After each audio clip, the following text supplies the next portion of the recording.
Good morning, everyone, and welcome to Sunday. And it's the Fed League Flash, of course. Now, uh, yesterday, yesterday deserves one of these. Spent 2 hours on the phone with my phone company who messed up my account and still didn't get resolved. But anyway, on to hockey and my sanity. We're going to look back at Topeka and some of the history they've had with hockey. They've had teams for quite some time, as you can see. Don Kiernan, who of course is commissioner of the Fed, he prides himself on the fact that the FPHL can go into communities where hockey teams and hockey organizations just haven't panned out for one reason or another. Um, and there's a multitude of reasons why a team can fail, or a community as far as watching hockey it doesn't pan out, but that's one of the big things that Kieran prides himself on. And he looked at Topeka. uh, he looked at Topeka thanks to Matt Torgerson. Matt does not get the recognition that he deserves. uh, if you don't know who he has the Minor Pro Hero uh, Facebook page. He is a player representative with Chinook Hockey Management, and he also does a lot of work for Junior B hockey up in Canada. Very involved in it. But anyway, he and a group of others tried to form a team that would be playing in Topeka a couple of years prior. They were going to be the Golden City Bombers, and there were some problems with some of the other members of the management group, so things fell apart. And yeah, the bid to bring Fed hockey to Topeka had ceased, but the seed was planted, and now Topeka was on the Fed's radar, and they were watching. It's like, hey, what did Matt and these guys see in Topeka? Let's take a look.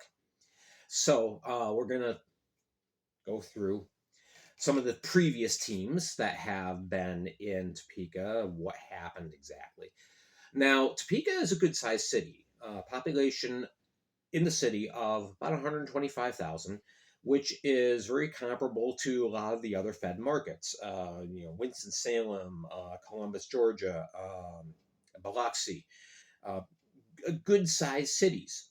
And the nice thing about Topeka is it is a pretty well to do area when you compare it to a lot of other metropolitan areas in the United States. Um, Topeka, they do all right for themselves. Average median income is on the higher end in the United States. Demographics, very good, very comparable uh, as far as some of the better cities in the United States. If you want to move there, plant some roots, get a career, et cetera, good place to go. So back in 1987, the community recognized, hey, what would really benefit us is having a nice arena facility, not just an arena facility, but the Stormont Vale Event Center, as it is now called. It's a conference hall. It's several meeting rooms. It's the arena. It's a complex.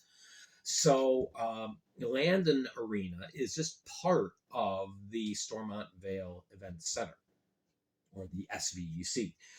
So for the first 10 years after the arena was built, the only sports that Topeka had was a team in the Continental Basketball Association, which at the time was kind of like a minor league for the NBA. Now, um, I don't follow basketball, so I really don't know much about the scenario. But for 10 years, you had, I believe the team's name was the Drillers, if I remember correctly. Um, anyway, uh, yeah, again, it's basketball. So for 10 years, that's what the team, the community had. Now, ownership groups came in and said hockey could work here. Okay, we don't have an ice plant in the building, but we can put it in there. So the floor was redone, the boards are put in, the ice plant is put in, and now we can have hockey. And our first installment, if you will, for hockey in Topeka was the original Scarecrows. They were the first team. They were a member of the Central Hockey League, which at the time was double A hockey. And I'll explain this for a bit. They were competing with the ECHL as far as being the premier double A hockey league at this time. The field was pretty crowded. Double A hockey, you had the ECHL, the Central Hockey League, and the United Hockey League. So, yeah, all three leagues vying to become the double A league. Now, FPHL, that's single A hockey. You go next in the tier, double A, which is currently ECHL. They're the only entity in double A. AHL is triple A. And then, of course, you have the NHL. That's the ladder. All right. We had a very crowded double A ladder at this point. CHL was vying for markets. And so they headed to Topeka. And the Scarecrows initially, they got off to a very, very poor start on the ice. And then in the second half of the year, they actually had a winning record. Played well enough to end up in fourth place in the CHL's Western Division, lost in the first round. But the key indicator here for the season, the attendance, 4793 per game. That was fantastic. That was more than the CHL could have hoped for when they moved in. First year team, and you're drawing almost 4,800 fans. The second year, things got even better. The team was really good on the ice, but the league was very competitive this year. I believe for this season, for the 1999 to 2000 season, I believe there was 14 teams in the CHL, and Topeka could only manage a fifth place finish in the West, despite the record 35, 27, and 8. That should have been a playoff team. It just wasn't that year. But the fans loved what they were seeing. So they come out in droves, almost 5,000 a game, 49.91. So that was great. So I'm hoping that this video turns out well. I'm seeing that my service is a little sketchy today. All right, third year. And this was the backbreaker. Not because of fan turnout, which was down, as you see, but it was still good. Not because of their record. They were pretty good that year, but because management didn't handle things properly. There were financial obligations with the CHL that were not met. So the CHL in early February, mid-February, said there were two teams. Topeka was one of them. They said these two teams, they're done. We're cutting them off. We're suspending the teams basically from operating in the CHL. Now the Scarecrows filed an injunction with U.S. District Court. The judge ruled this team can continue to play. So the team finished out the year. They missed one game. One game was canceled, but they finished the year making the playoffs, third in the Western Division, and they lost in the first round, 37-77. All right, I think that turned down because the attendance numbers really fell off at the latter half of the year. And I'm sure a lot of it was because fans were very skeptical about what's going on with this ownership group. Why did the CHL want to kick us out? What's going on? And kind of, whoa, let's step back a bit. The CHL had suspended the team. Once the team finished out, that was pretty much it. And the Scarecrows were done. But this community recognized, hey, hockey here works. So the next move that they made in order to continue was to carry on the Scarecrow's name, just with a different league. They went with the USHL, which is the top tier of juniors um, in the United States. It's not quite equivalent to when you think of juniors, you think about the teams in Canada. You think about the Peterborough Petes and the Ottawa 67s and the London Knights. Um, that's top tier junior in the world. USHL is not there, but they're close. Little step down, but nonetheless, we have a top tier junior league in the United States that is primarily in the Midwest. So many of us yokels here in the East have no idea about what the USHL is. But anyway, so Topeka looked like a good fit for the USHL. And so the first year they were moderately successful on the ice, didn't qualify for the playoffs, but attendance fell way off. A lot of people said, we like hockey, but we want pro hockey. Second year, good team, lost in the first round. Attendance, again, yeah, not terrible, not great. The ownership group said, yeah, we need more butts in the seat, and there's an opportunity in St. Louis. We're moving there. And that's what happened. The team was sold to a group in St. Louis, and that team is still there today, St. Louis Junior Blues. So in a way, the Scarecrows are continuing to play. They're just not in Topeka, not called the Scarecrows. So we had two iterations of the Scarecrow name. This upcoming year is going to be the third. Now, the community again said, we want pro hockey.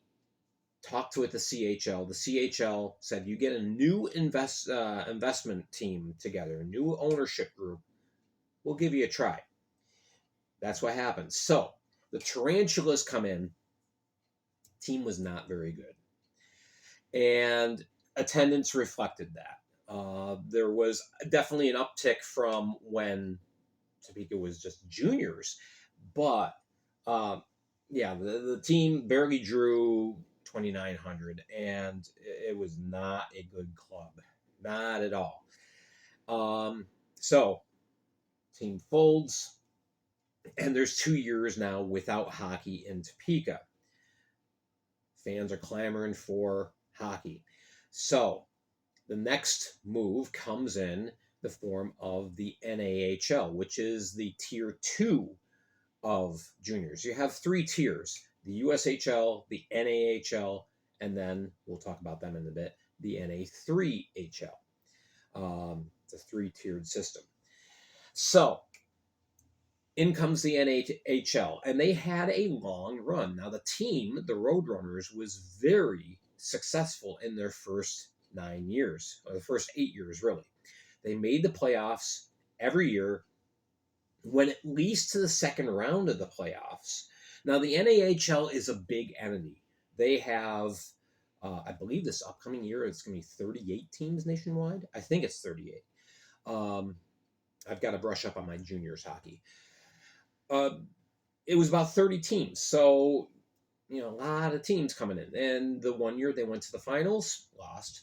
But they did well.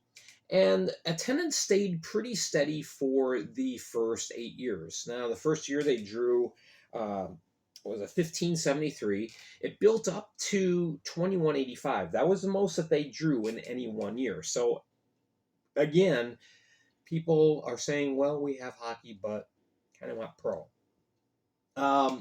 Final 3 years, not too good.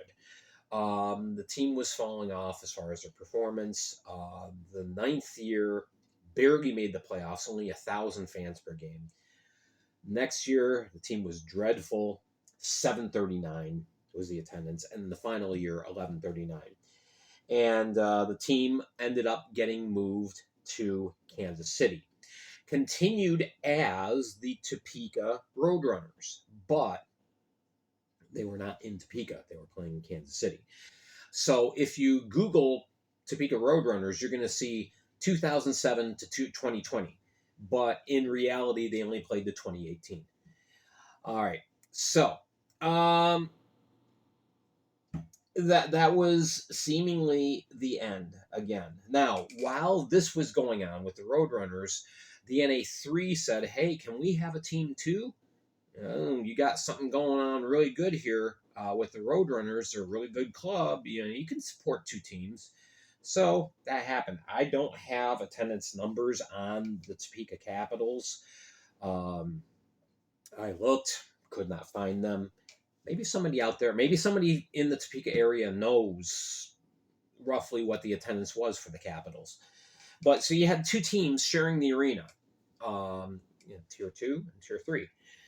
Um, with the Capitals, they played simultaneously, uh, but in the end, they couldn't negotiate a lease agreement with the Stormont Vale Event Center. So the team was moved to Atlanta. So that was the end of the NA3 in Topeka. The Roadrunners continued for another 3 years, and those were the 3 years where things kind of fell off. So um, the golden years of junior hockey were those 2 years where the Roadrunners and the Capitals were both playing, and then things kind of fell off. So anyway, it's been a long time. It's been since 2018 that we haven't had hockey in Topeka. So there was a lot of skepticism when the Fed said, "Hey, we're very interested in Topeka." Thank you, Matt. Um, I'm saying thank you, Matt, because Matt didn't get the recognition he deserved. I think I said that. Anyway, so we go with a couple games. The Dashers schedule 4 games in Topeka uh, to try out the market because, as we've seen in the past, these neutral site tryouts, if you will, seem to work. It worked in Biloxi, it worked in Baton Rouge, and you ended up with Fed teams in those two cities. So the league looked at Topeka and said, "This could work, but let's test this. Let's test this market." And they responded very well. The Dashers, who were absolutely dreadful, 3 wins all year, you know the story. They host the games. They were the home team, but Baton Rouge plays 2 games, and Port Huron plays 2 games against the Dashers. And those teams, then when they went out to Topeka, they really interacted with the community, got the community really fired up. Hey, we could have our own hockey team. This would be awesome. Hey, the Dashers and the Zydeco are playing tonight. Let's go see a game. 4 games, a turnout of 13,000 plus. Very good turnout. And really, there hadn't been much marketing with these games other than it was put on the Fed's schedule. Hey, there's going to be games played at Landon Arena on this date, and there really wasn't much marketing until within the first, within a couple of weeks of the games taking place, and 3,000 plus turned out every game. So the league looked at that and said, "Yeah, that works." So February 13th, almost immediately after the last game between the Scarecrows and Roadrunners, as they borrowed the old monikers. It was the Dashers and the Zydeco. And then the Dashers and the Prowlers. Immediately after those games, February 13th, the league said there will be hockey, Fed hockey in Topeka next year. There will be a new team there. The Scarecrows name was revived, was put to a fan vote, and that was decided on May 5th. So we have the third iteration of the Scarecrows, and there you go. There's your history for hockey in Topeka. Obviously, if for one reason or another didn't quite pan out, but there was definite interest shown. Fans wanted hockey in the capital city in Kansas. So there we go. There's a brief breakdown on that. Of course, if you didn't watch yesterday's video, what do the third iteration of the Scarecrows need to do to be successful this upcoming year? What have they done already? What do they still need to do? please watch that. And I think you'll find that very interesting and informative. So we had a thematic weekend. We talked about Topeka this weekend. I hope you enjoyed this. I hope you found it informative. Please hit like and subscribe, and hit the notification bell. Again, putting this out according to the demographics, the analytics that I get. 60% of you who watch my videos are not subscribed. Thank you for watching. Please continue to do so, but please also subscribe. Deeply appreciate that. Anyway, there you go. I want to thank you once again for watching. Make sure you're following me on Facebook. Very important. Fed League Flash on Facebook. That's where everything gets posted first. And then, of course, I'm on the Flash Audio Network. The links are on my Facebook page. All right, I am Gary Ryan, thanking you again very much for joining me. I hope you have a great rest of the weekend and a good week ahead. We will see you here Tuesday for News and Notes, where we'll be talking about PD's new coach. The Ice Cats are going to have a new coach. They're naming him on Monday, and they'll also be announcing some player signings. So stay tuned for that. All right, thank you so much once again for watching, and we will see you next time here on the Fed League Flash.